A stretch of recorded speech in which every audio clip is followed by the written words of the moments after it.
Okay, is everyone online hearing okay? Seeing okay? Okay. We'll give Laura her full 55 minutes at least here by starting, even though I'm glad everybody was enjoying being in the room together. Thanks for joining us online too. Laura just joined us, about 6 months ago from the University of Illinois as a researcher 7. She has a pretty unique role updating the Minnesota nutrient reduction strategy, but she's going to talk more broadly today about extension and water quality. Thanks, Anna, and thanks for the opportunity to be here. As Anna said, my name is Dr. Laura Christianson. I'm a researcher 7, whatever that means, in the SWAC department, but I was formerly an associate professor and faculty extension specialist in water quality in the Department of Crop Sciences at the University of Illinois, and I'm going to draw heavily on those experiences for my seminar today. As a little bit more of an introduction, the tagline for my work in Illinois and my work here is that we help farmers do what they do best, which is grow food while keeping our water clean. The way that we do that work is by collecting water samples at conservation practices around the state, bringing those water samples back to campus to our lab to analyze the water to know how much nitrogen and phosphorus those practices are keeping out of the water that we send downstream, and then communicating that information back to our partners in the field so they can make more informed decisions about agriculture and water quality. We necessarily have to work hand in hand with our farmers and our stakeholders in the state to do the work that we do. There's no way that we can do our research without our extension network, and there's no way we can do our extension without our research. And I think a lot of the faculty specialists in the room and online today would feel the same about their research and extension program. They're integrally tied together in every way. So before I start, I wanted to issue some caveats about what I'll be talking about. Firstly, we're going to talk a lot about the promotion process, which I don't like to harp on, but it does end up being a pretty important process for those of us in academia. And as you know, every university has a different promotion process. We'll talk about Illinois. We'll also talk about a little bit about what I'm seeing here in Minnesota. I also want to highlight that, as you know, every faculty member is different, as well as every faculty extension specialist, the way we run our research programs, the way we run our extension programs. And so I do not presume to give advice today. The extension game in Minnesota is strong. You do not need advice, but I hope you're interested in some of these things, and they're things that I like to think about too. So if you come away with one idea from my seminar today, I hope you come away thinking about the idea of scholarship in extension. I like this definition of scholarship that really has 3 parts: creative intellectual work that is communicated and validated by our peers. When I started at the University of Illinois, I really associated the word scholarship with the word research. And that makes sense when we think about our main research outputs, peer-reviewed publications, our creative intellectual experiments that we communicate and then validate, have our peers validate through the peer review process, or things like nationally competitive grant proposals. Those are creative intellectual ideas that we communicate in a proposal, and those get validated through the proposal review process by our peers. I thought about the word scholarship a little bit in terms of teaching, because I had some good college professors who had won awards for scholarship and pedagogy. But I had never thought about the word scholarship as it applies to extension. I mean, extension is just doing a bunch of field days, right? So I had never applied those terms. We'll come back to this definition of scholarship in a few minutes, but I wanted to give a 3-minute history refresher that relates to our mission areas at our land-grant university, starting way back in 1862 with the Morrill Act, which many of you know established the concept of land-grant university system, the land-grant university system in our country. And there's a lot of elegance to this idea when you think about how different agriculture is across our country, when you think about how different our ecoregions are across our country. There's just a simple elegance to the idea of the land-grant system as a state-based system. I also want to recognize that there's some dark history to our past as land-grant universities. It's important for us to recognize this and continue to reconcile those wrongs that were done in the land granting process. Fast forward 25 years, and our land-grant mission was really expanded with the Hatch Act. The Hatch Act expanded our research mission because it established an agricultural experiment station in tandem with the land-grant university in each state. So for me, as someone who doesn't do a whole lot of on-campus teaching, this is important because we always talk about our mission as research, teaching, extension, but it's actually teaching first, going all the way back to the Morrill Act. We were expanded, our research mission was expanded later, but we're an educational institution. And I know that's obvious that we're a university, but it's useful to keep in mind that it's teaching first. And of course, we do have a three-way mission with the Smith-Lever Act in 1914. And the Smith-Lever Act is so good. I'm just going to read a little bit of it. As I think a part of the 100th anniversary, the Library of Congress scanned the Smith-Lever Act and made it available online. And so I'm just going to read. Cooperative agricultural extension work shall consist of the giving of instruction and practical demonstration in agriculture and home economies to persons not attending or resident in said colleges. That's what we still do today, 100 years later, 110 years later, still relevant. And you see, imparting to such persons information on said subjects, field demonstrations, publications, and otherwise. You know, some of the modes have changed a little bit, how we disseminate information, but I can only dream of something that I do today being as relevant 110 years in the future. This is really timeless. So let's get back to this topic of scholarship, and I want to tell a story a little more deeply about why I came to think about scholarship in extension. This was our house in Illinois and our neighbor's house. And when we moved in, we got to know our neighbors, as you do, who both happened to be math professors, full professors in the math department. And I got the feeling as we got to know them that they were not slouches in their field, because the wife had just done a sabbatical at a place you may know called Cambridge University, while the husband had done his sabbatical at Oxford. So I'm easily impressed, I guess, but they're pretty great neighbors. So when we met them, the conversation went like this. Hello, we are math professors. What do you do? I am so excited to be a new assistant professor in the Department of Crop Sciences. What do you teach? Well, I mostly do research on extension. What's extension?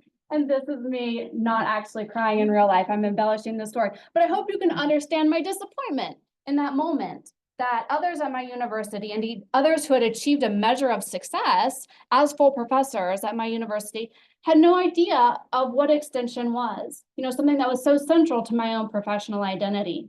And that was very disappointing. But I decided to make that kind of a watershed moment for me in my career. If I was so committed to a career in research and extension, it wasn't enough to just do good research and extension. I also wanted to be communicating the value that I bring in that position to the state, to the region, to the nation, but also to those in my own campus community. I want to do good work and also communicate the value that entails my position, that my position entails. So this is me kissing my research and extension muscle, ready to engage in my work at Illinois. And in my quest to make sure I was communicating the importance of my position, especially in terms of the promotion process, I started at the provost's office. And I was so excited to see that indeed there was a faculty guide that would tell me how to communicate the value of my position. But when I clicked on the guide, another moment of disappointment to see that it was a scanned photocopy of a pamphlet from the 1970s. But don't judge a book by its cover, because there was actually some useful information in this that helped set the context for me over the next couple of years. And this will set the base for the next couple minutes, starting with, you'll notice that this faculty guide is not for faculty extension specialists. It's for those faculty doing public service. So it's a little bit more broadly defined. And so for me, again, although the three mission areas are research, teaching, extension, you see that, in fact, even in Minnesota, we talk about research, teaching, and outreach or public service. So this is more broadly defined than just extension. And so in terms of terminology, I often use the phrases public service to describe my work, outreach, extension with a little e. An extension with a little e is different from extension with a big E. I don't know what you think about that. This might be kind of dicey. Extension with a big E goes all the way back to the Smith-Lever Act, related to cooperative extension service. This is a proper noun. This is a common noun. Extension with a little e is more akin to words like outreach and may or may not be directly linked with cooperative extension service. That was an important concept in Illinois. I don't know if that concept exists here. Big E and little e may not be directly linked. And there's just nuance in the terminology because you see, Iowa State actually calls their cooperative extension service extension and outreach. One reason I raise the issue of terminology and the big E, little e is that sometimes I feel that because I'm a faculty extension, because I was a faculty extension specialist, there's the perception, I have the perception that others think I'm getting all of this support from cooperative extension to do my extension work. Whereas in reality, I hope that is the case here, by the way. In reality, I think it often feels like faculty extension specialists are trying to bridge this gap where we go up through promotion, through our departments and through our colleges. But a lot of our emotional investment, a lot of our heart in our work is over here in extension. Another terminology issue I want to bring up that related to success, achieving success in our jobs is all of our different job titles. One of my sources of confusion when I started in Illinois was, what is the difference in my extension work as a faculty member versus our extension educators? What is my specific role in outreach as compared to theirs? You know, and you could say, well, you do research as a faculty member, but in Illinois, we had extension educators with PhDs who are very engaged in research. We also had extension specialists who are not faculty extension specialists. Here you have extension faculty in addition to the other kinds of faculty. And so what does it mean specifically to be a faculty extension specialist? So coming back to the provost guide, and you see not all forms of service are public service. This was a source of confusion in Illinois. I hope it's not a source of confusion here. Maybe it is, but as you know, there are things like institutional service, service to our campus, serving on faculty senate, serving on departmental committees. There's also disciplinary service or service to our profession, like being a peer reviewer or serving on a proposal panel. Those are different from public service. Just in case this is a source of confusion here, like it was in Illinois, I'll do this example. As you know, you may know, there are 4,298 colleges and universities in this country. Of those, there are 1,626 public institutions. Of those, there are only 112 land grant institutions. You may be thinking, haha, she's wrong, there's only 50 land grants. Well, of course, this also includes 19 historically Black colleges and universities. There was a second Morrill Act, by the way, the Morrill Act of 1890, which established these 19 colleges as land grant universities also. They're sometimes called the 1890 institutions. And then there was another act in 1994, only 100 years later, that established 33 of our tribal colleges as land grant universities. And then there's also land grants in Guam, Puerto Rico, American Virgin Islands, and some other places. So there's 112. My point here is that you can do the math. Less than 3% of institutions of higher education in this country are land grant universities. That means that way less than 3% of faculty in this country carry official extension responsibilities. We are the few, we are the proud, we're the faculty extension specialists. Continuing with the Illinois Provost Guide, simply listing activities without attention to assessment of quality does little to enhance the case for promotion. well, what does that mean when I read that as a new faculty member? Because I did 150, I'm just making that up, 150 field days, and I'm gonna list all of those because I did them and they're important and people should know how busy I am as a faculty extension specialist. This may be a difference in Illinois and Minnesota. I'm not sure, but I wanna just mention this.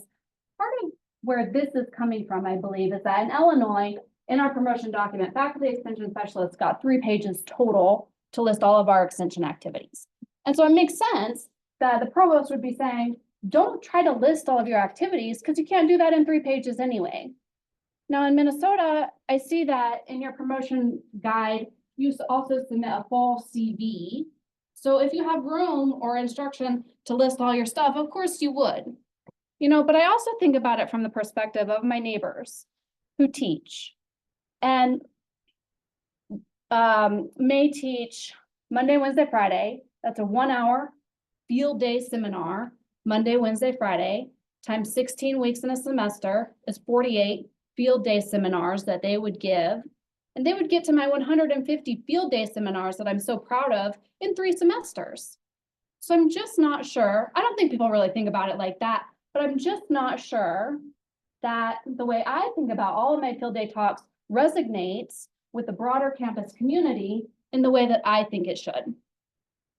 So if we're not going to tell our extension story by listing all of our important events, how are we going to do that? Let's build a list of keywords coming from the provost. We want our extension programming to be excellent, innovative, impactful. We're just going to build a list of keywords down the side. Public service should be visible, evaluatable, and improvable, and tangible. Here's our first mention of tangible products, which are a core part of what we do in extension. Tangible products can be evaluated by others. That sounds a lot like extension. Validated by peers, evaluated by others. Continuing to build our list of keywords, we want our public service to be high quality, impactful. Dissemination is part of what we do. And then these last 2 we'll come to at the end. And these are really good. These are where I feel like we really add some meat to the bone in what it means to be a faculty extension specialist. That what sets us apart from other faculty and what sets us apart from others in extension. So now that we have a list of keywords built, how exactly do we operationalize these keywords in our everyday activities? One of the things that I really craved when I started at Illinois was examples of what successful extension programming looked like from other faculty. So we'll talk through for the rest of the time examples of what these keywords look like in action.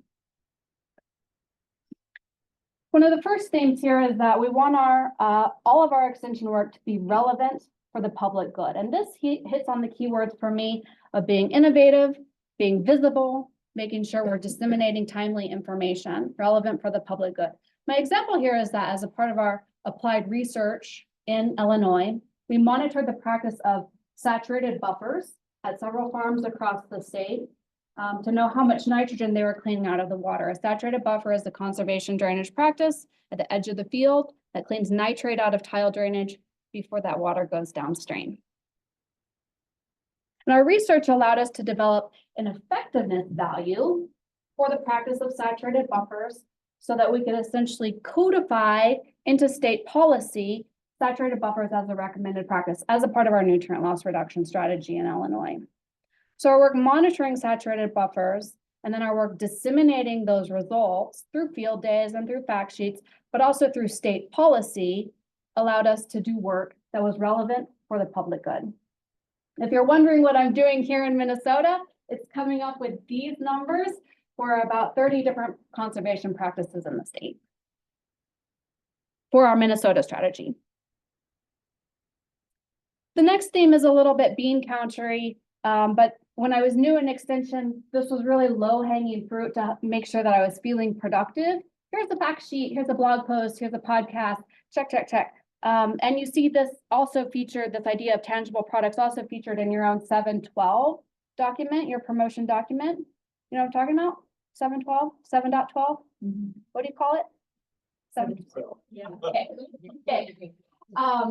This is from your document, teaching materials feature in the extension section of that document, so this is a pretty consistent theme.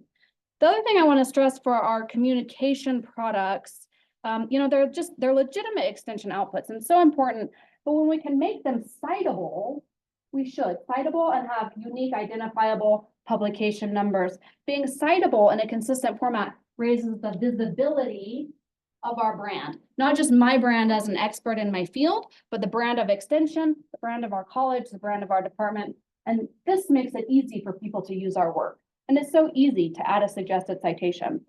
The other thing I want to say about our communication products, especially our written communication products, when we can have them be peer reviewed, that's a higher level of scholarship. We do a lot of report writing, a lot of chapters, a lot of white papers, a lot of fact sheets and extension, and we can have them peer reviewed, that raises visibility, raises the scholarship. University of Illinois did not have an external peer review process for extension materials. Iowa State University did. I don't know if Minnesota doesn't. Even if there's not a peer review, an external peer review process, this is where extension awards come in, like ASABE Blue Ribbon Award. Agronomy Society has an award for extension materials. And I know applying for awards always seems like, go me. But when you think about awards as a way to validate our work, have peers validate our work, it feels a little bit less self-centered.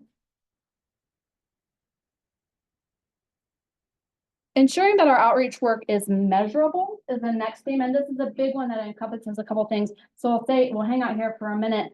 In extension, we often use surveys to evaluate change in knowledge within our stakeholders, and sometimes we even use follow-up surveys to measure change in behavior. Change in behavior is what we're really going for. That's the end point with extension. We want to create change in the landscape. Change in behavior, improvement in quality of life, improvement in environmental quality. That's really the end goal. But, and you see, this is a part of your 712 document too. Change in knowledge, change in behavior. This is just classic extension phrasing. However, as a faculty member, I did not do a lot of surveys because writing good surveys is an art and also technically a science. And I just couldn't, it's a lot of administrative lift to make sure you're writing good surveys. And so I tried to use measured metrics, especially that other people were measuring, to tell the document the impact of my extension work. For example, the state of Illinois was tracking between 2017 and 2019, the number of bioreactors in Illinois increased from 20 to 37. Now, of course, I couldn't claim all of those were a function, all of that increase was a function of my extension work, but I did know that my own team, the bioreactors that we designed and we monitored, reduced the amount of nitrogen going downstream in the state of Illinois by 4,000 kilograms. So that was a measurable impact that we actually measured ourselves. If you know anything about the state of Illinois, 4,000 kilograms is nothing compared to how much nitrogen actually goes downstream. But my point is, it was a measurable impact from our research and outreach work. One survey that I did really like, probably the coolest survey that I've seen, was our extension evaluation specialist came up with a signature line survey. So those in extension, educators and faculty alike know that we often get cold calls nowadays, cold emails that are expert assistance requests, information requests. And I wouldn't say every day, but frequently we get these cold call expert assistance requests. And so what we were able to do, what our evaluator did, was come up with this signature line so that we could reply with the information the person was seeking. And then this right here, these links were a little survey. So all I had to do was remember to use the right signature line, and then the client would click on one of those links, and it was a Qualtrics survey. It would take them to a second question, which was also very short. But my point here is that we were newly capturing impact in a way that we weren't before. And this was a small amount of time that we were spending on these cold call emails, but this was a newly captured impact for us. And so easy for me, which was great. Last part on measurable, there's really two separate things that we want to be trying to measure here. One, we want to be measuring change in knowledge and change in behavior in our stakeholders, but we also want to be measuring over time how we are improving as educators. And I think this is especially important, again, from your 712 document, this is especially important because teaching improvement is something that our broader campus community understands. Teachers on campus are always trying to improve their educational delivery. So samesies. This theme of quality has come up several times, and it's just worth revisiting that in our situation of academia, quality validation is performed by our peers. And this is a little bit of a strange nuance for us. The quality validation is not necessarily performed by those we serve. You can argue that validation of our work by our stakeholders and validation of our work by our peers should surely be correlated, or maybe there's some causation there. If we're doing a good job and our stakeholders are telling our peers, then there's some causation. But my point is our stakeholders and our peers are not the same group.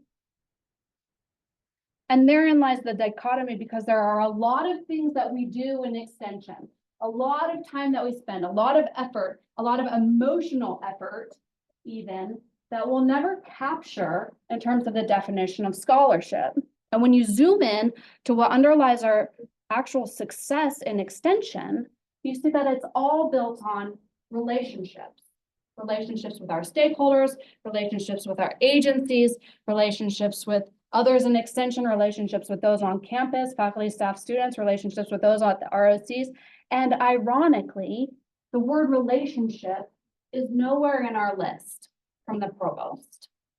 And so my point is, it's important to remember in academia, even if you don't have an extension appointment, that what matters in life is not always what we capture on paper.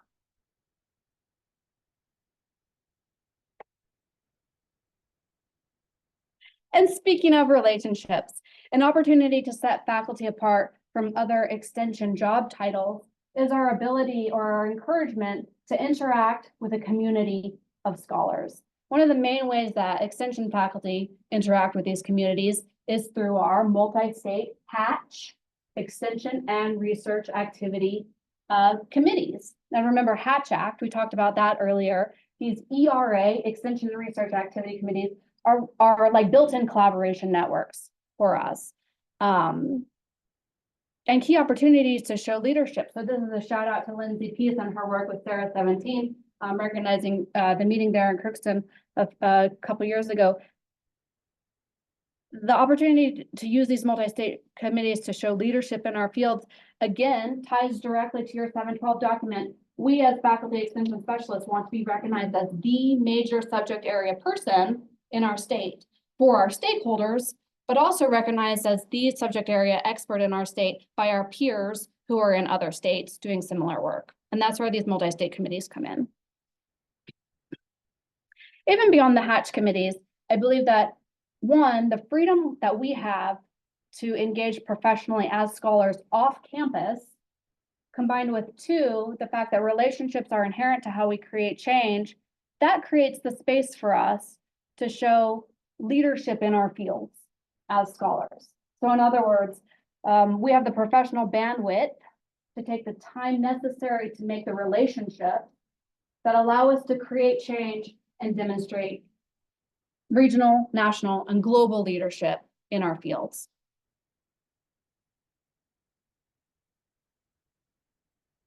The final theme here is that as we want our extension programming as faculty members, we have the unique opportunity to integrate across all three of our mission areas with the work that we do as faculty extension specialists. And the Smith-Lever Act makes it easy for us to integrate across mission areas. You see practical demonstrations and field demonstrations. That's a direct integration of our research on our extension. And keeping in that historical vein, just before the Smith-Lever Act in 1906, George Washington Carver was coming up with the Jessup wagon. George Washington Carver was at Tuskegee University, one of our 1890 institutions. Remember Morrill Act of 1890. and he was directing his faculty to take their teaching out into the community. And so my point here is that one of our most important scientists from the 20th century, not just ag scientists, but scientists of the 20th century, was also doing extension before extension even existed. And if you replace those horses on the Jessup wagon with a big dually, you see this is also an idea that has stood the test of time. I didn't have anything as cool as the conservation station. This is from Iowa State University, Iowa Learning Farms. I didn't have anything as cool as a conservation station in Illinois, but we did have our small model of a bioreactor that illustrates how water goes through a bioreactor, how water moves through a saturated buffer, and our virtual reality sand table that illustrates erosion. These tools, these extension tools, were very popular because they allowed our public, our stakeholders, to really get their hands dirty. And then again, they were an integration of our research and extension, because this is literally what we were studying in the field, connecting that with our public. But the other thing about these tools is that they allowed our junior scientists to start to learn how to engage with the public. And so that's an integration of research and teaching. Some of you may know it can be very intimidating to stand up in front of a bunch of farmers at a field day. But indeed, training our graduate students, our postdocs, our undergrads, our interns in the art of doing outreach is probably one of the most important things that we can do. And again, integration of extension and teaching missions there. Coming back to research, just to wrap it up here, many PIs operate at the intersection of what is intellectually interesting for me and what can I get funded. But I think faculty extension specialists have this additional criteria that we're always looking to fulfill. What are my stakeholders' needs? What do they need to know right now? What is relevant to them? And so we tend to operate in the funding pool that's a little less federal and a little bit closer to home in terms of our funding sources. And this could be tricky for us sometimes in terms of the definition of scholarship, because our cooperative agreements or our GIFT funds may not have undergone validation by our peers in a proposal review panel. I know our Illinois INREC, which is synonymous with AFREC here, there's a board of farmers and stakeholders that make the funding decisions. And they make great decisions for the state of Illinois in terms of what the stakeholders need to have funded. But again, that's not a review panel of our peers. So it's important to have a balanced portfolio. This also becomes important when we talk about ICR, our favorite 3 letters, ICR. So Illinois minimum ICR rate is 10%, which is charged even on some of our gift work. But I was surprised to see here, ICR is so important that you even list it in your CV template. We didn't even do that in Illinois. I thought Illinois was pretty, money grubber. But you can see what this means for extension faculty, because we could be bringing huge value, millions of dollars in some of these close to home funding sources, providing huge value to the state. And this line is always going to be 0. That's an issue. I don't have a solution for that, but it's not very palatable for me. So again, balanced portfolio. So we've come a long way. We're at the end. We've come a long way over the last 35 minutes or so. We have made some new friends.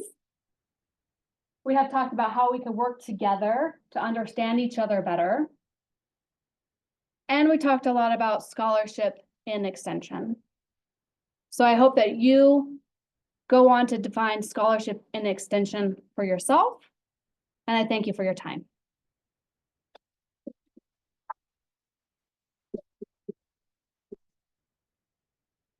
Questions? In the back, Rachel?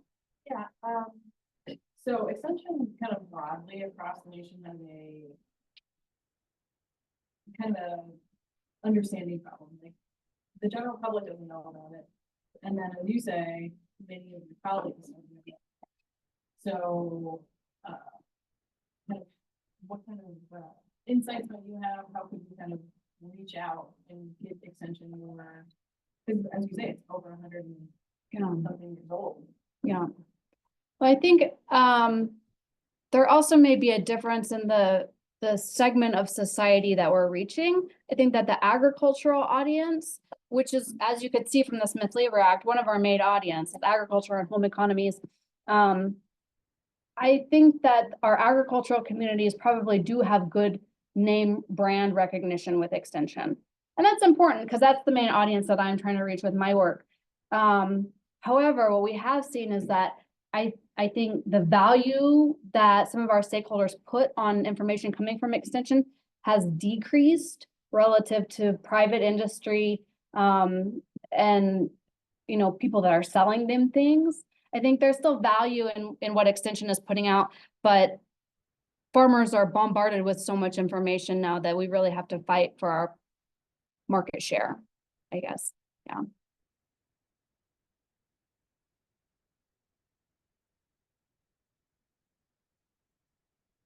Really talk too much about research-based information, how that ties into the overall programming that we're doing in sections. And that kind of Carl Rosen from the back, for those of you online, I don't know if they can hear, who happens to be my boss, asked the question, you didn't talk much about research-based programming. So I talked at the beginning about how I cannot do extension without my research, and I cannot do my research, my on-farm research, without extension. They're really tied together in every way. And so, yeah, I mean, the field studies that we did in Illinois was what all of my extension programming was based on. So I'm not sure I'm understanding the question, but one important, and also I was really trying to distinguish research versus extension. Because the one example that someone gave me in Illinois about extension impact was that they had developed a wheat variety, and it's a good example. They had developed a wheat variety, and then that had gone on to be adopted on 500,000 or 5 million or something acres. But to me, that's not an extension impact. That's not an extension output. That's not scholarship and extension. That's scholarship and research. Unless you did novel, innovative outreach methods to spread that wheat variety, then what you've described as a research impact, that's scholarship and research, not scholarship and extension. It's gray. There's a lot of gray area, but I was really trying to separate scholarship and research and scholarship and extension because we need to do a better job. Scholarship and research is easy. We know how to define that. How do you define scholarship and extension? it's getting that research that you do. Right. out. And so it has to be, separating them. I guess that's one approach. I like to integrate more than separate them, because you need that research base to do your extension. Yeah, I agree with that. I agree with that. Yeah. And another integration too is that one of my main stakeholders is the NRCS, and our work in the field goes into peer-reviewed publications that then they can cite when they update their conservation practice standards. And so the conservation practice standard that informs every bioreactor installation in the United States cites my work. And that's impact, but that's also, it's research impact, extension impact, yeah. So we can talk about it later, boss. Brent. So I'll turn the questioning back on your boss. Hmm. I want to ask the audience. What I have to answer? I think you and not sure who else. How are we doing in Minnesota compared to some of the points Laura brought up? In terms of, and there's a lot there, but like, one thing I'm thinking about is for your two math full professor neighbors and how they had no understanding of extension. What are your thoughts here? Are we any better than that? Or are we Probably in the same. I mean, I'm sure the math department has no idea.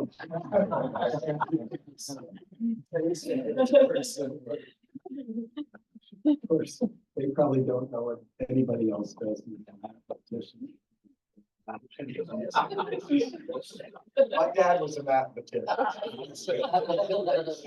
makes sense. Yeah, I echo that, it's one of the first things I say, but I tell people when I do you know what extension is? No. Okay, well, here's- Mhm, but set that baseline, thing, mhm, avoid the like smile and nod, and I mhm. don't really care what that is. And my dad would ask me similar questions. Yeah. I didn't understand. I had no idea what he did. Number theory. You know- Interesting, because like talking to Mike Schmidt, our dean of the ag part of extension, he's like, well, this is what the legislature figure out is what extension is doing and the impact on greater Minnesota. When they think about the university as a whole, they're thinking about extension's work. So some stakeholders are thinking.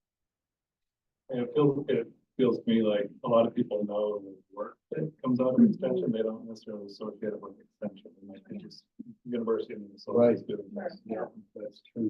Yeah. Extension sometimes doesn't get credit that Yeah. should be getting, that should be getting. And I think the Agree program did a lot, I mean, as an outsider to the state, the Agree program did a lot to raise brand recognition or name recognition for extension and the value that that has brought to the state. I mean, I don't know, I wasn't here when that happened either. We've talked about that, but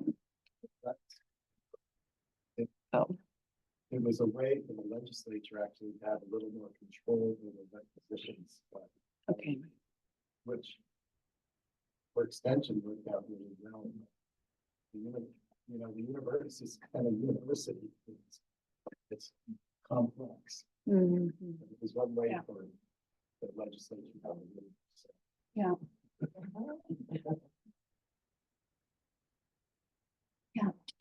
Aurora, so you told us that you are increasingly competing for your stakeholders' time with the private industry. So I guess that there have been also dramatic changes in the demographic composition of your stakeholders, the way they consume information.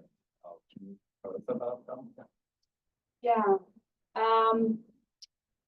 there are a couple parts to that question. Change in stakeholder demographic and change in how they consume information.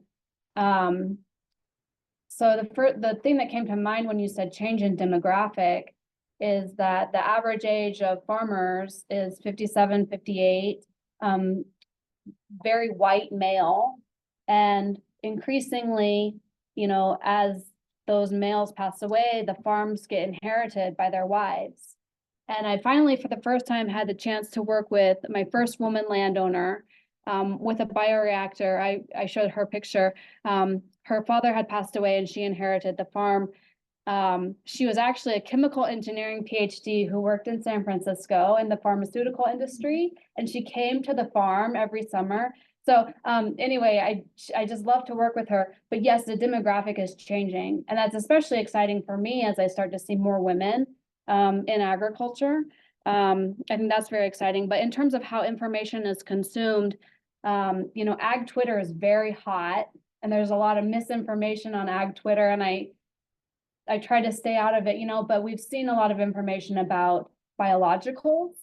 And there was a great, I think maybe Dan, were you co-author on, or Dan Kaiser, Fabian maybe was co-author.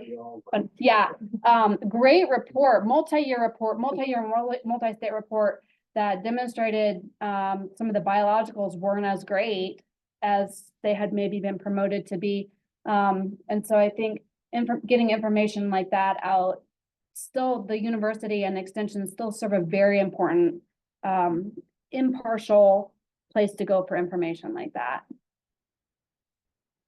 And if I just follow up with one more question that so in the part of the Minnesota I go to near Rochester toward southeastern corner of Minnesota, there are so many renting farmers.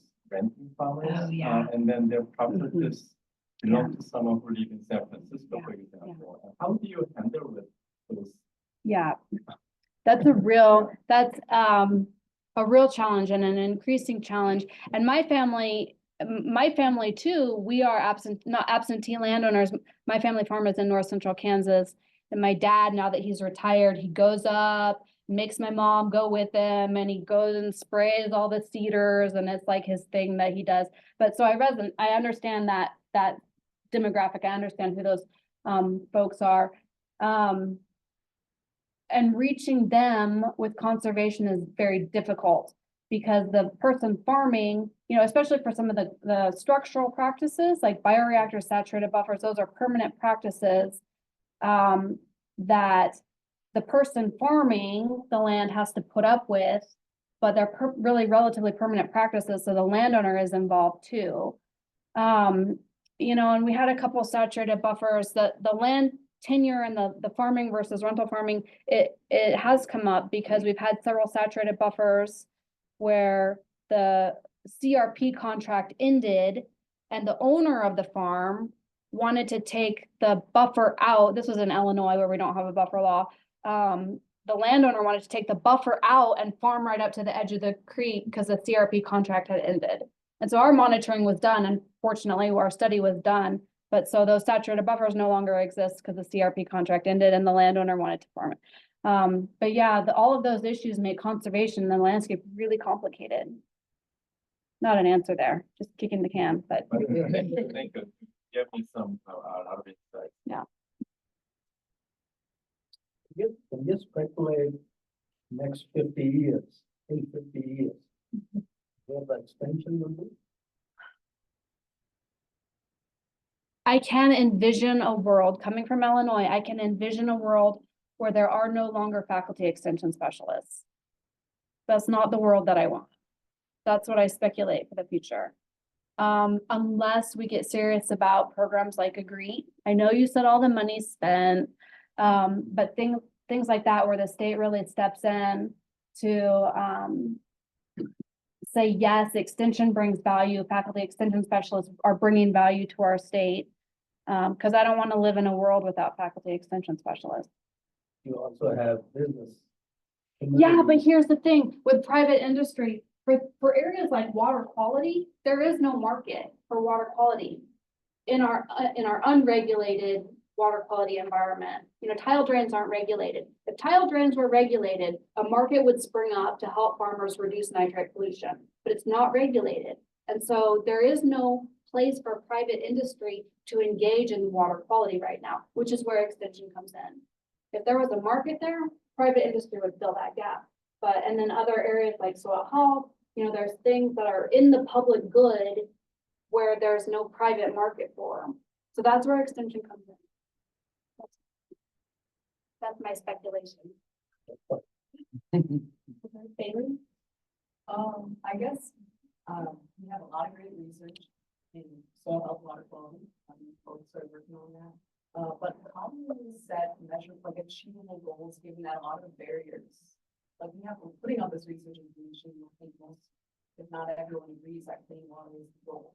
But there are barriers outside of the extension specialist extension, which I can't overcome that are socioeconomic. You know, I think the thing. What do you mean by socioeconomic related? Well, just thinking about like for a lot of folks, I mean, margins are so tight. You know, that's one of the things, or maybe it's a policy related thing. You know, the fact that they're under a contract and they feel like that's, I can manage this. So I think where we come in is by providing options to farmers, you know, all of the tools that we have in our toolkit to improve water quality. Improve fertilizer management, cover crops, edge of field practices, continuous living cover. We want to provide a slate where farmers can understand the benefits and choose what practices is going to work, what practice is going to work for them once their contract ends or when they're ready to adopt something. We want to make sure that they have that full slate of options, that they understand what's going to work in their landscape. You know, and the other thing that I approach every day, I can't change anyone else. I can only change myself. And so that's why I try to live in a way that encourages change in others. I don't know if that happens, but. how do you, so I like the idea of like capacity building, like really helping people really problem solve, like how do you measure that? That seems to be I don't know, that'll be my next seminar.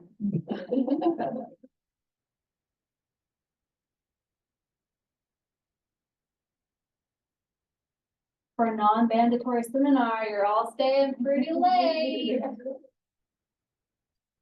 Should we call it? Okay, thank you all.